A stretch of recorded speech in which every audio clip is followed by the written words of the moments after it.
the cost of living in New Zealand, where we discuss food, rent, and transportation for you all. Before we begin, we want to tell a little bit about ourselves. We are a couple, so all the calculations will be based on for two people.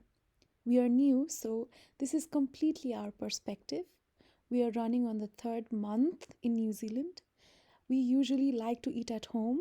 We travel by public bus. We don't have a private car yet. We pay our rent fortnightly and we're living on a flat sharing basis with a girl.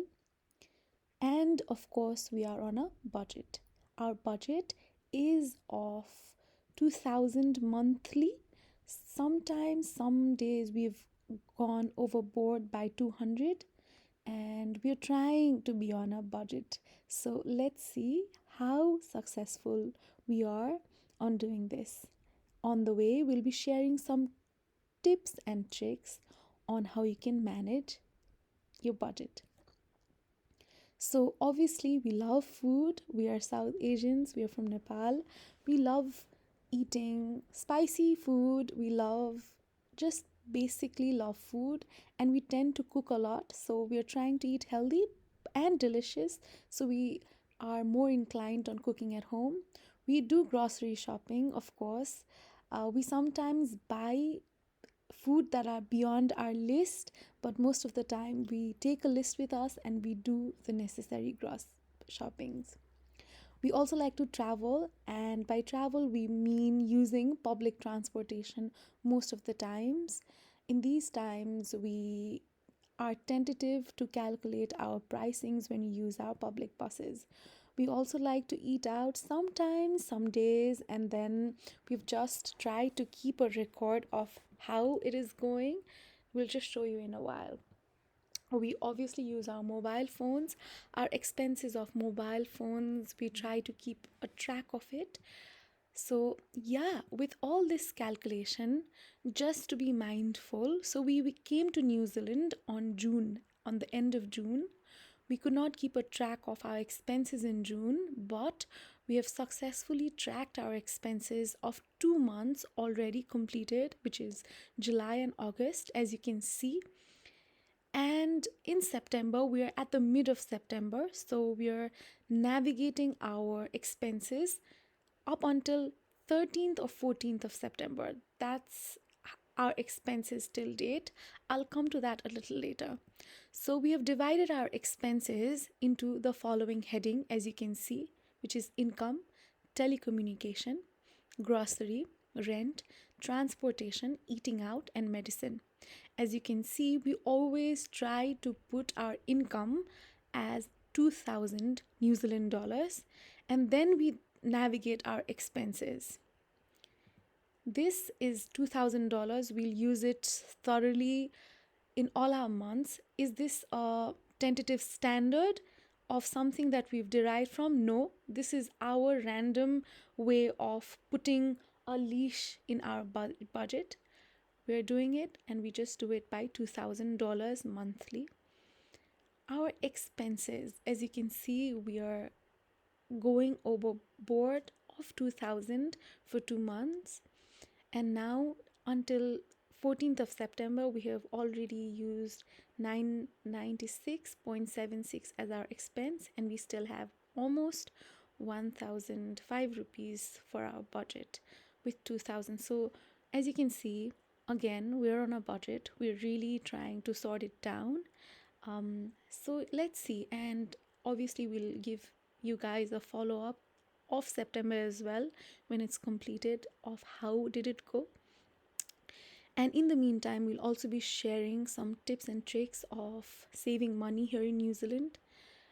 Just giving you a short Snapchat of New Zealand right now. It's really expensive. The living standards have really risen up. The groceries, the transportation have all spiked. Transportation got really expensive on the 1st of July. It got escalated by 10% in public transportations. So yeah, it is expensive, and we're really trying to be on budget. At the same time, also traveling, enjoying, and trying to eat healthy.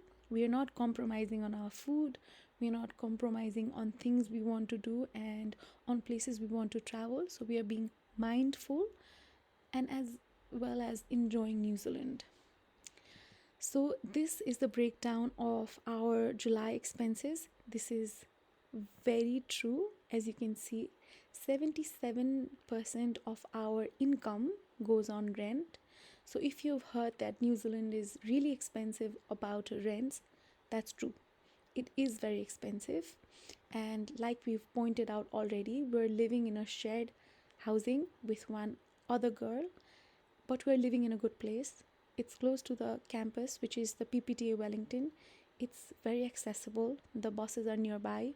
We walk in 20 minutes and we reach the university. So it's really nice. It is a well maintained house, which is again very rare in New Zealand. So yeah, we're paying a huge amount of our income in rent, as you can see. And so we've spent 11% in grocery, 5% in transportation, and 5% in eating out on our first whole month in New Zealand. Because I got some cold, we had to spend $1, 1% in medicine, and of course 1% in telecommunication. How much are we spending? What is our tips and tricks on these much of spendings? I'll tell you guys in a while. So this is our spending in August. If you see, our house rent is the same, but we've tried to minimize our eating out, which is reduced from 5% to 2%. Our grocery is reduced. Sorry, it got a little haywire. We were up to 13% in grocery, and our transportation also increased because we were moving along. A lot of things happened, so our transportation increased by 1% in August. All in all, our expenses for July was 2,223.30 New Zealand dollars, whereas in August it was 2,227.63 New Zealand dollars. So all in all, we are trying to keep our things in track, and up until today, we are almost at the middle point of September. It's 13th of September. And yeah, this is our spending. We hope to keep this tracked and be on track by the end of September. We'll let you know how this turns out. So how is it working? How are we doing this? Is it okay for a couple to spend 2200 in New Zealand for a month? Yes. Is it going over the top? No. Are we compromising on the way we are living, on the way we are eating, on our travels? Absolutely not. Because we are also adjusting to the environment, we are very conscious of living healthily. We try to walk. We have cut down our transportation lately because we want to walk, because we are mostly sitting down and working on our computers all the days. So we're doing a lot of walking, and so we're trying to avoid a lot of public transportation when we're coming to and fro from the university to our house. So that has helped a lot. Are we saving from 2000? Absolutely not. But overall, we're doing fine. I think we're living a good life, and we're over the budget, but not very much so. So it's okay. So if you're planning to come to New Zealand and you think you will be able to spend at least 2500, I think that'll be fine. So you're good to go, but please be mindful that New Zealand is expensive. On a lot of trends, I found it more expensive than some groceries in the US itself. It is an expensive country, and Wellington is expensive. So please be mindful. And as you can see, we've shown you charts. We'll be continuously keeping track of it, so that it'll be easier in the next 3 months, so that you can do a comparative analysis of our 6 months video. So what can be some tips on rent, on things that you can manage when you're seeking places to stay? My best advice would be searching for shared flats if you're comfortable. During the first few initial phases of your study or living in New Zealand, you get a lot of plenty of options in Facebook groups. I think they're very understated. Facebook groups, trade me accounts are really vital when you're searching for shared flats. We found this place on a Facebook group for Wellington renting, and you can do that as well. It's Most of them are not fake and they're nice people, so it'll be easier. My other option is have a clear look on utilities.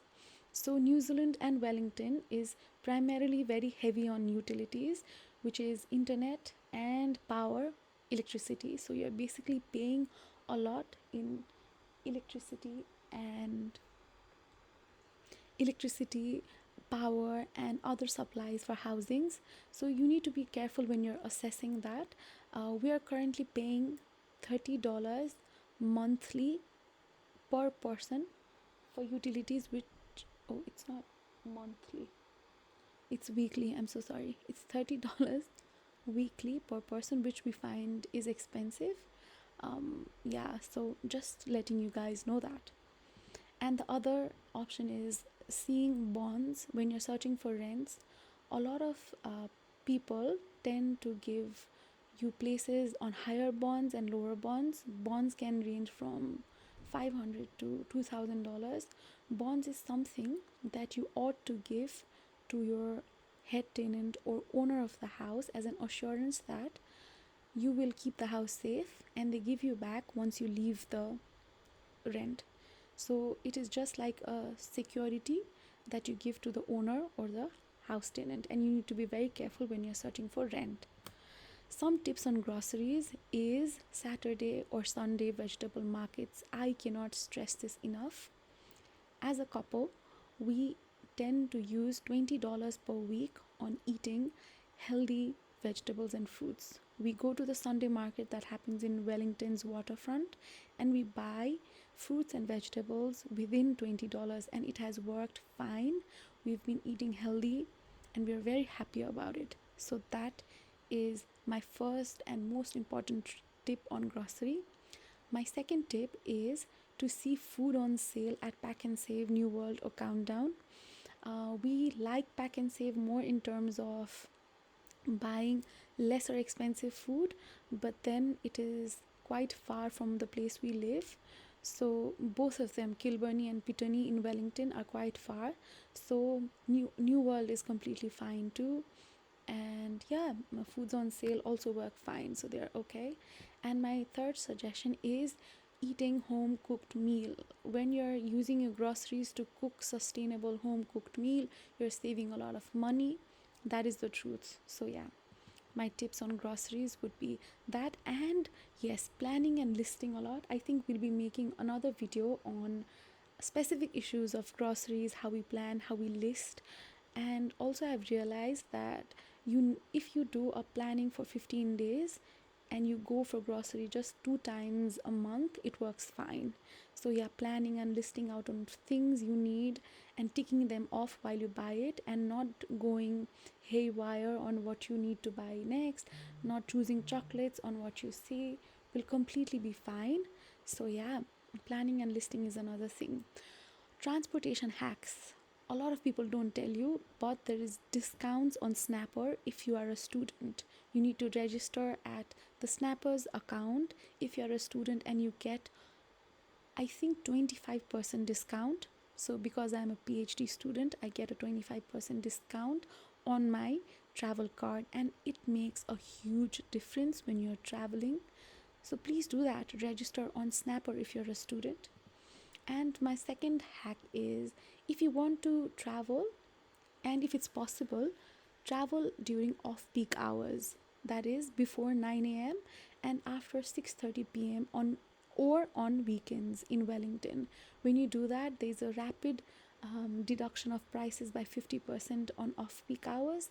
And I think that's really beneficial, especially if you're traveling to get groceries or visiting your family, friends, just traveling to go to temples, community gatherings. If you sort out your travel plans according to off peak hours, I think they really help in reducing your transportation. And then mobile phones. I cannot stress this enough.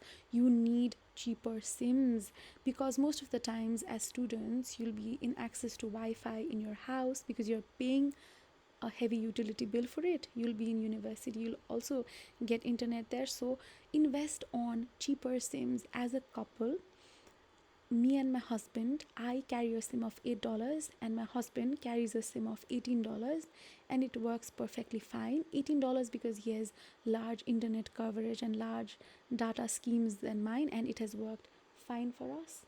You can also see data plans on data plans on phone, such as Spark, and there are a lot of 1NZ, there are a lot of options. So it's not about the SIM generally, but it's about the cheaper data plans that you need to see. And of course, research. Do your research, because people tend to spend a lot on mobile phone plans.